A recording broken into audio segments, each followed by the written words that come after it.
Hi, and welcome back to Aran Makes Designs, where today I'm going to show you how to take the positive carrot and make it ghoulish for Halloween.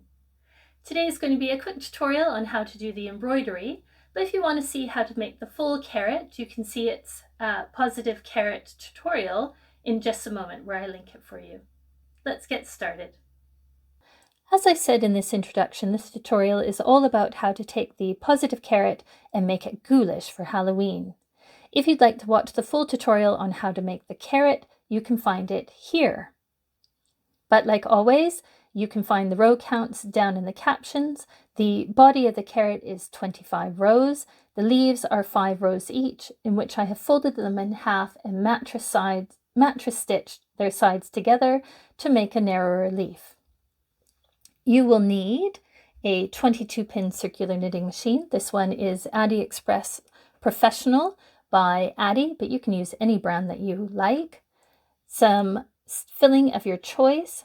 This is a DK cotton weight yarn that I like to use for embroidery.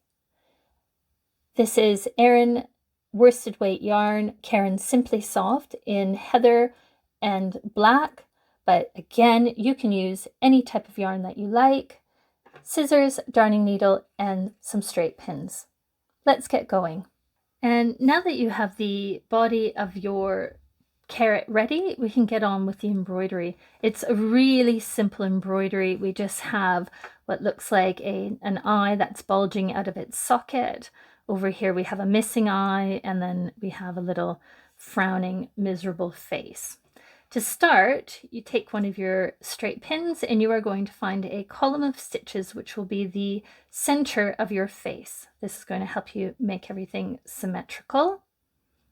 A column of stitches is where we have the stitches on top of one another, and a row is where the stitches are side by side. So I've marked off that column, and then what I'm going to do is I'm going to mark off where my eye is going to be. And I want to bring my eye I want to have a nice space between my eye and my right eye and the eye over on the left. So I'm going to come over a full stitch and mark that with my pin here. So there was that one column, and I've come over into the next column.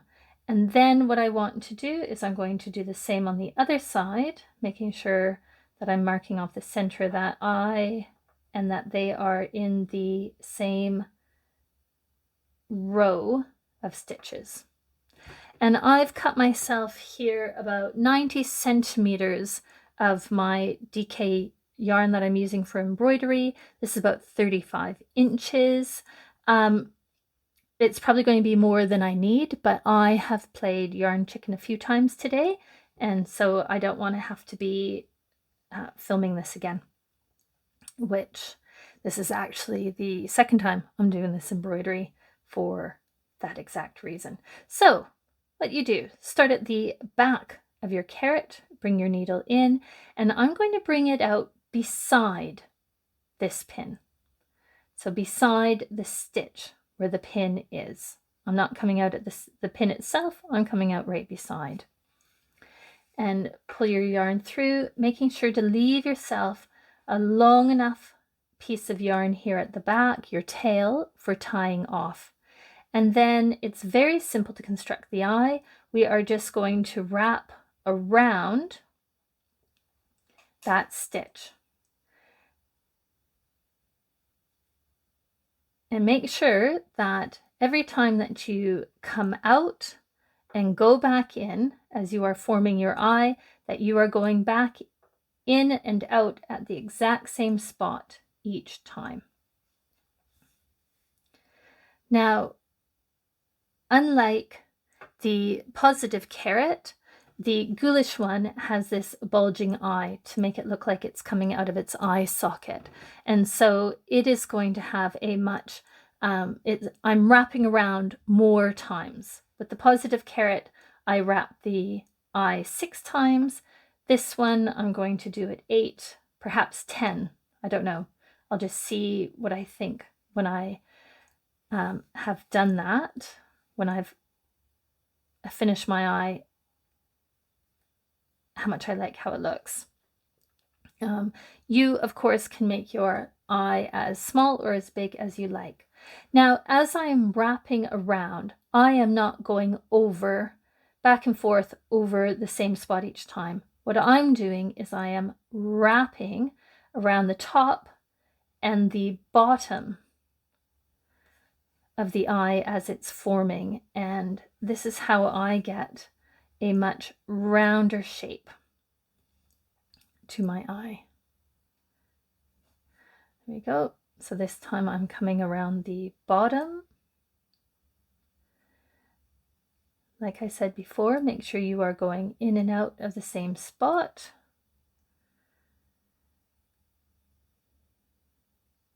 It's important when you are embroidering on knitting that you are not pulling your yarn too tight. If you do that, it starts to pull the stitches out of shape. Now this is 6 times I've gone around. This will be 7, and then this next one will be 8, and we will see how that comes out.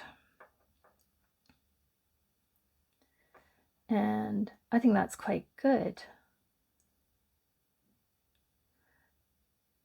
I don't think I need to do it a 10th time. Nope. So this time I'm going to come back in. Now I'm going to come out here to form my left eye. Can I get rid of this center one? It's in the way. But I'm not going to come out right at that pin. I'm going to come out at the stitch that's just up and beside it. So 1 stitch up and 1 stitch over. Can you see that? Because of course I am forming an X.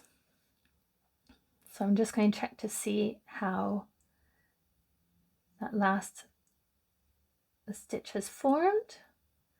Looks good. Right. And now I'm going to cross over that pin, and I'm going to come in 1 stitch over and 1 stitch down. Okay. And then I will come out, because I'm forming an X, over at this stitch here. So there's one of my diagonal lines of my X, and again I'm going to come up a stitch over there. You will see how it will form. I'll make that X when I'm done. And what I'm going to do is, as I come back in, I'm going to come out at the back here.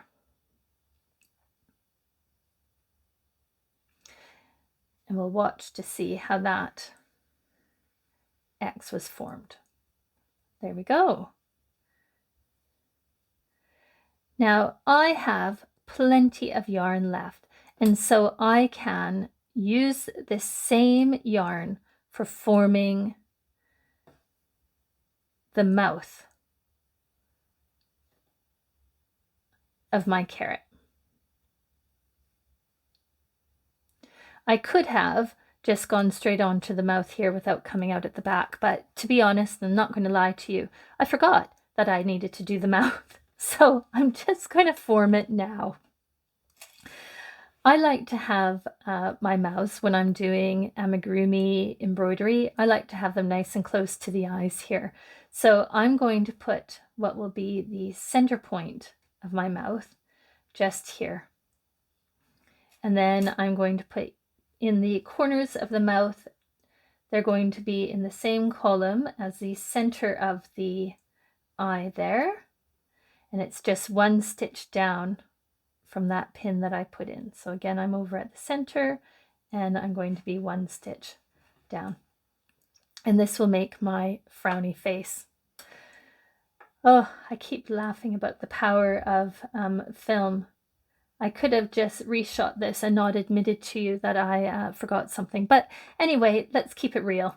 So I'm just going to come back in and out at one of those pins marking the corner of my mouth. I'll just pop it out there. It's Got tangled at the back here. Of course, why not? I won't edit this out either. There we go. Okay, take that out. Now I am not going to come in here. That's not how I'm forming my mouth. I'm going to come in at this corner of the mouth.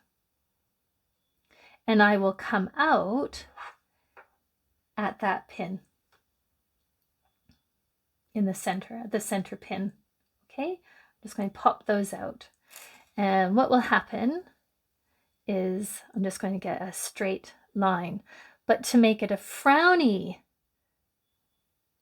mouth, couldn't really call it a smile, to make it the frown, I'm going to come underneath that line, that yarn. I'm getting all tongue-tied here. The alarm for my husband's lunch is going off in the timer for the oven's going off in the background. I'm distracted by having forgotten what I was doing, but I'm going to soldier on, and I apologize, but whatever. Now, I've come underneath that yarn, I have caught it, and I'm going to come right back in exactly where I came out. And this time I'm going to come and meet up with my tail at the back, because now I'm ready to tie off. And we can see how the frown is formed, because that piece there is going to pull that upwards to create the frown. There we go. And now that I'm at the back, I'm going to tie it off.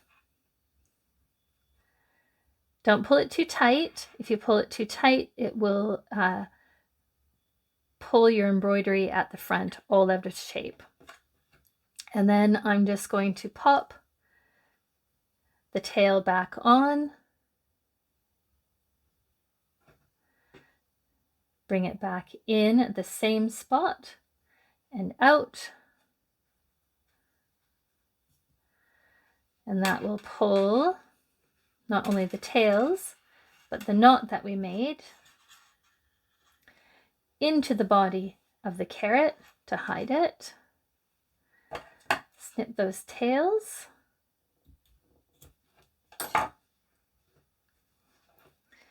And there we go. We have our ghoulish carrot. Now, you might be aware that I have made a skeletal pineapple tutorial. And if you enjoyed this carrot and the ghoulish carrot, and you'd like to see something that's a little more professionally done, not so many mistakes happening, you can see its tutorial here. I hope you enjoyed that.